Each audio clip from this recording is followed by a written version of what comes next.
She was speaking to a young man. We're genuinely trying to help us. We possibly could have found my daughter alive. She was 24, standing on the edge of a new chapter, carrying a second child and a grief too heavy for one morning.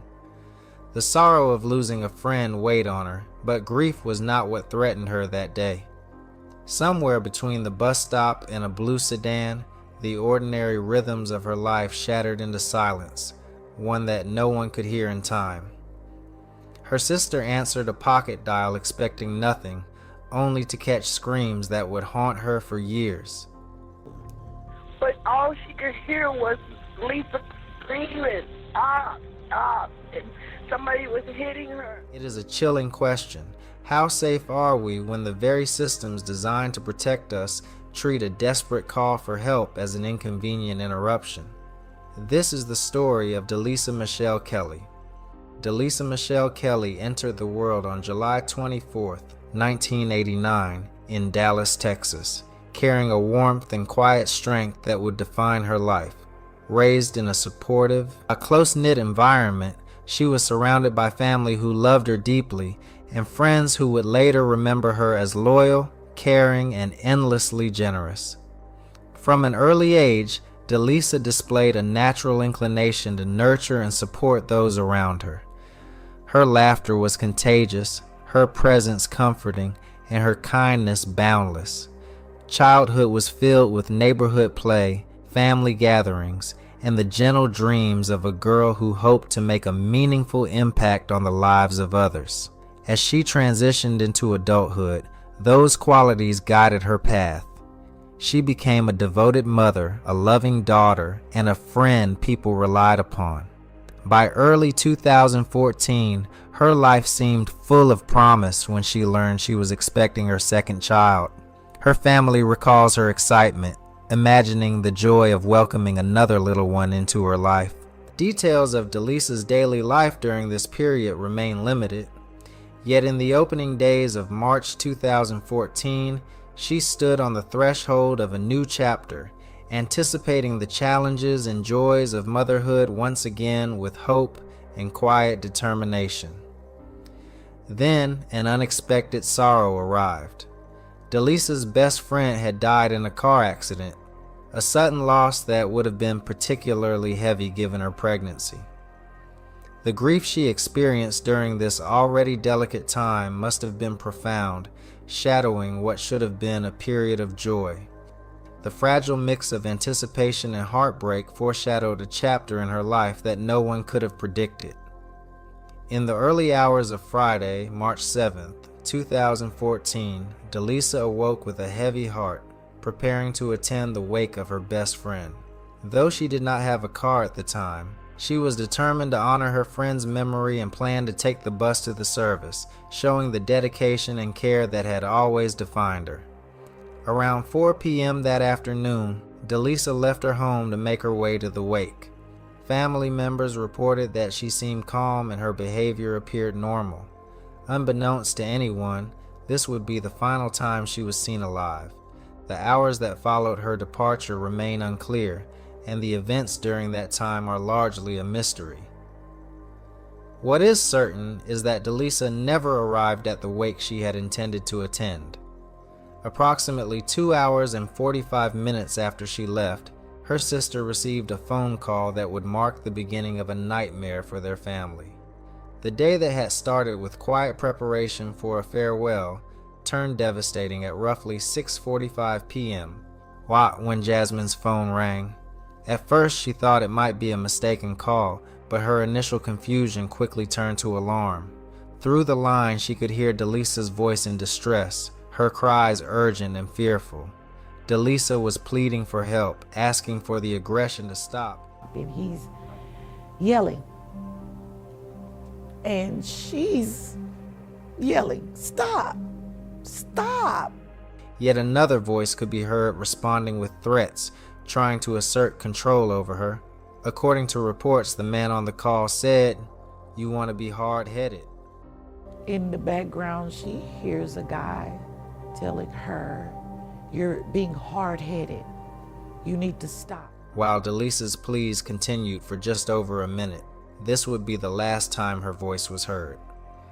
Following the call, Jasmine attempted to reach Delisa multiple times, but her sister did not answer. Shortly thereafter, around 7 p.m., a text was received from Delisa's phone saying, "We'll call you in a minute." Concerned, Jasmine replied to check if she was safe.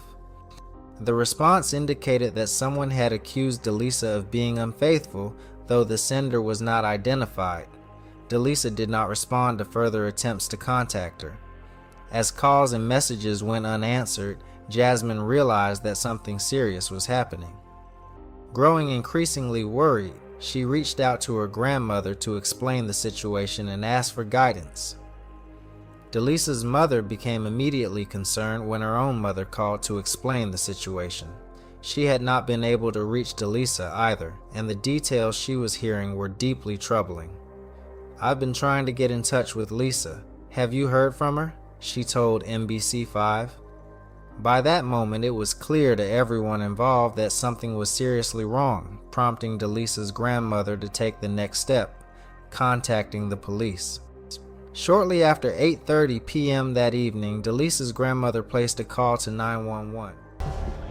We can't get her on her cell phone. She's not responding to any messages. So I don't know what to do. But all she could hear was Lisa screaming, "Stop, stop." And somebody was hitting her and telling her, it was a male voice, telling her to shut up, shut up. Can someone come here? Anyone listening can understand the anxiety of knowing a loved one is missing, but the added knowledge that they might be in danger elevates the situation to something unimaginable for most of us. Despite the urgency conveyed, the response from law enforcement did not reflect the severity of the moment. One would expect a call reporting someone screaming for help and suddenly unreachable to be treated as a top priority. The gravity of the situation, combined with the inability to make contact, would logically demand immediate action. Yet in Delisa's case, this did not appear to happen. The seriousness of her disappearance was apparently underestimated, and no immediate measures were taken to ensure her safety. After the dispatcher ended her conversation with Delisa's grandmother, she called a police sergeant to clarify whether a missing person report should be filed.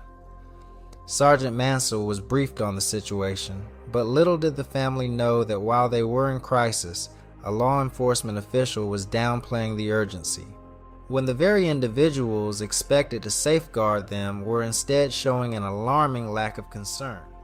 Your granddaughter, but she never goes out missing. And then there's one more thing. She's pregnant. Well, sound like she's missing before since she got in that situation. But she's 24, come on.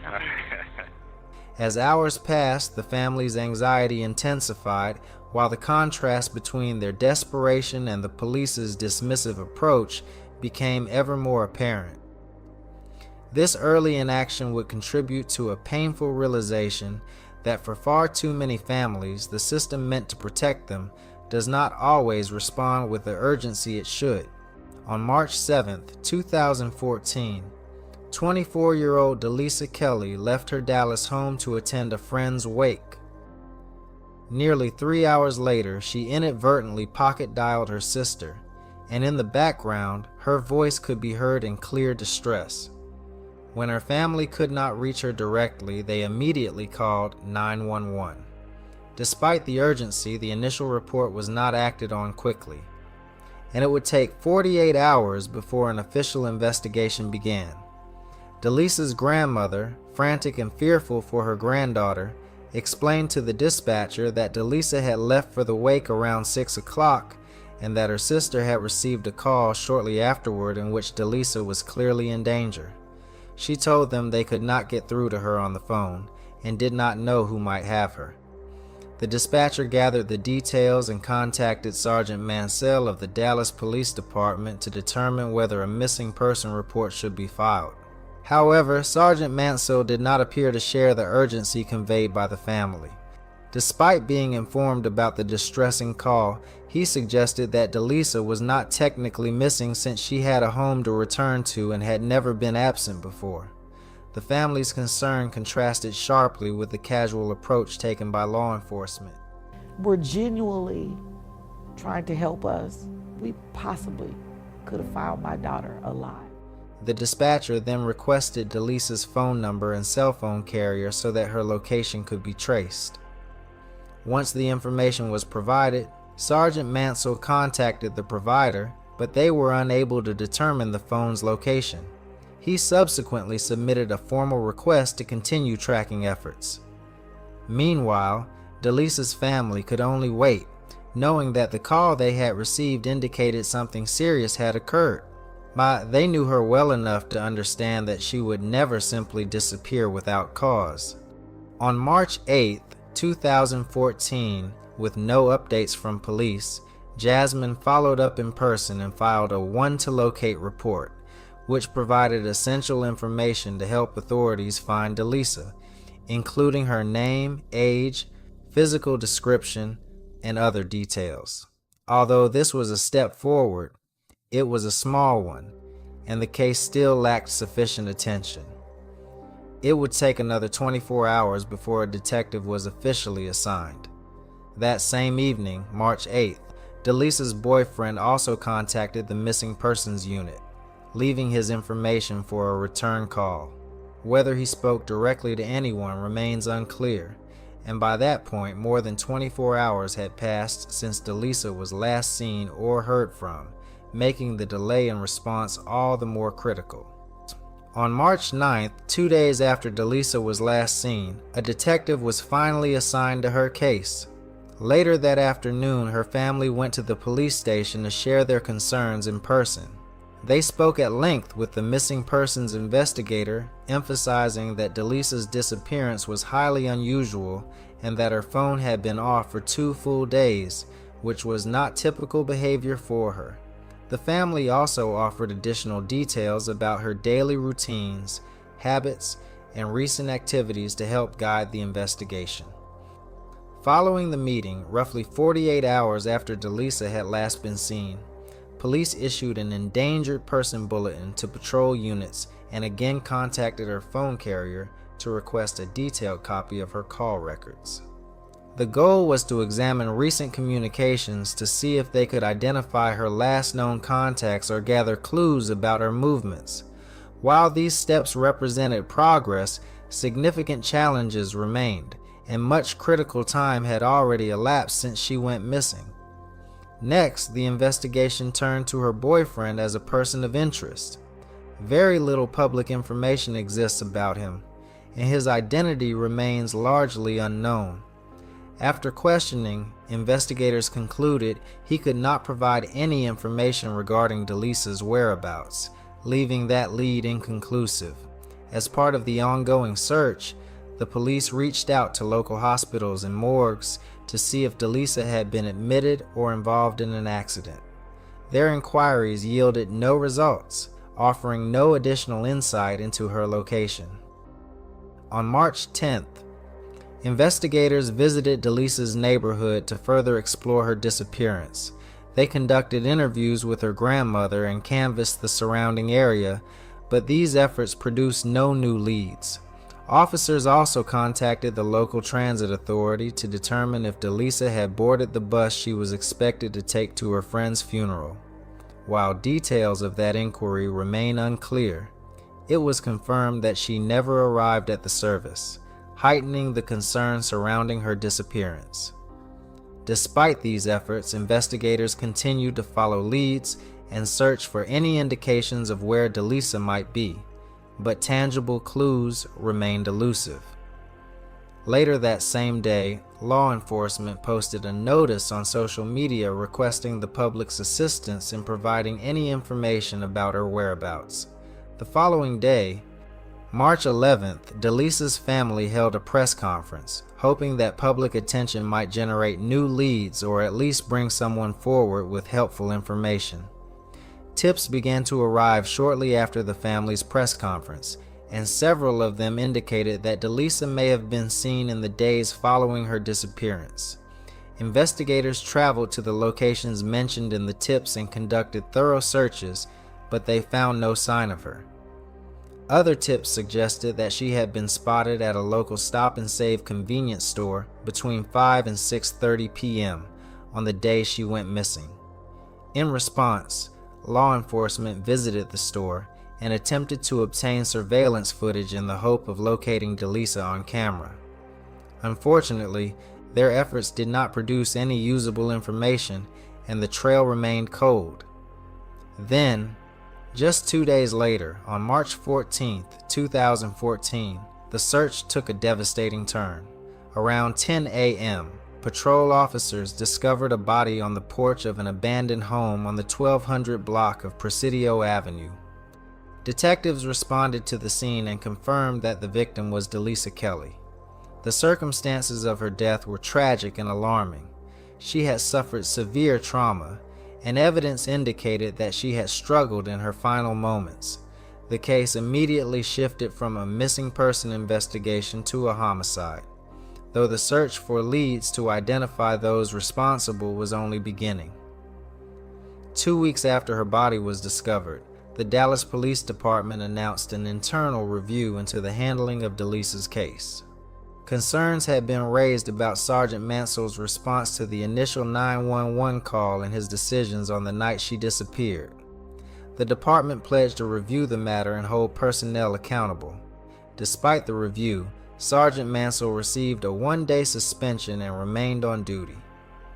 For Delisa's family, the limited disciplinary action underscored their frustration and disappointment with how authorities had handled the early stages of the case. As investigators worked to gather leads, the flow of information quickly slowed. Delisa's family remained vocal about their dissatisfaction, emphasizing that critical time had been lost during the first hours of her disappearance, and expressing concern that the police were not fully pursuing potential avenues to identify her killer. For several months, no new information came to light. Eventually, however, NBC5 obtained surveillance footage from the stop and save that had not been publicly shared, showing Delisa on the day she went missing, one of the last pieces of evidence that might shed light on her final movements. The surveillance footage obtained by the news outlet showed Delisa entering the store at approximately 6 p.m. on March 7th. Moments later, she was captured leaving and stepping into the passenger seat of a blue Mercury Grand Marquis. About 30 minutes after that, her sister received the pocket-dialed call that revealed Delisa's distress. This footage represented a potentially significant lead, as it placed Delisa outside her home with another person roughly 2 hours after she had left. Before this, her movements that day had remained completely unknown. Police indicated that they had interviewed the driver of the Mercury Grand Marquis, but they never disclosed the individual's identity or the details of the conversation. No suspect or person of interest was publicly named. In the months that followed, Delisa's family worked tirelessly to keep attention on her unsolved case, and they pushed for accountability regarding what they viewed as lapses in the police response. Their advocacy extended to broader efforts aimed at preventing similar tragedies in the future. One notable achievement was their involvement in the creation of the Kelley Law in 2015, legislation requiring police officers to respond to calls made through 911. Signed by Governor Greg Abbott, the law represented a meaningful victory for Delisa's family, both as a tribute to her memory and as a safeguard for other families facing emergencies. Despite these efforts, no one has ever been held responsible for Delisa's death, and the case remains unsolved. Delisa was only 24 when her life was cut short, and her death highlights a series of missed opportunities that may have changed the outcome. While we cannot know for certain, questions linger about whether a swifter or more attentive response from authorities might have made a difference. Had the initial calls been treated with urgency, or had the family's concerns been prioritized, it is possible that investigators could have acted sooner, followed up on more leads, and potentially prevented this tragedy. Yet the chance for such intervention was lost. But more than a decade later, Delisa Kelley's case has not disappeared. In July 2026, On what would have been Delisa's 37th birthday, her family and community advocates once again called on Dallas police to take another look at the case. And this time, there was an important response from investigators. Dallas police said Delisa's case has remained open all these years, but the department confirmed that its Special Investigations Unit has now assumed responsibility for the cold case investigation, using investigative methods that were not available when Delisa was killed in 2014. Her family and advocates are also pushing for the DNA evidence collected in the original investigation to be tested again using newer technology, including advances in genetic genealogy. They believe evidence that produced no answer more than a decade ago could potentially provide a new lead today. But police have not announced a new suspect, an arrest, or a DNA match. For now, the case remains unsolved. What has changed is that investigators are once again looking at Delisa's case through the lens of tools that simply did not exist when her family first began asking for answers. And after 12 years without an arrest, her mother is still waiting for the one thing the family has wanted since the beginning: to know who did this to Delisa, and to finally see that person held accountable. We call on Dallas Police Department to reopen this case, to do whatever you can to make sure that the person who done this to Delisa is caught. What if it was your daughter, your granddaughter, your sister, your cousin? But we're asking the police to reopen this case, and after we show and they know what took place, because the person that was in charge didn't do his job, and we're asking for just justice for this family. I mean, I rarely know anybody can kill somebody and walk around and never get caught. And that's because of the lack of investigation that is being done by Dallas Police Department. So we're reaching out to the Dallas Police Department as well as to the community. If anybody knows what took place, please, even if you do it anonymously, tell us something so this family could be in peace. Anyone with information regarding Delisa Kelley's murder is urged to contact the Dallas Police Department. Share this story so their name doesn't disappear, because silence is how stories like this fade, and that's the one thing they don't deserve.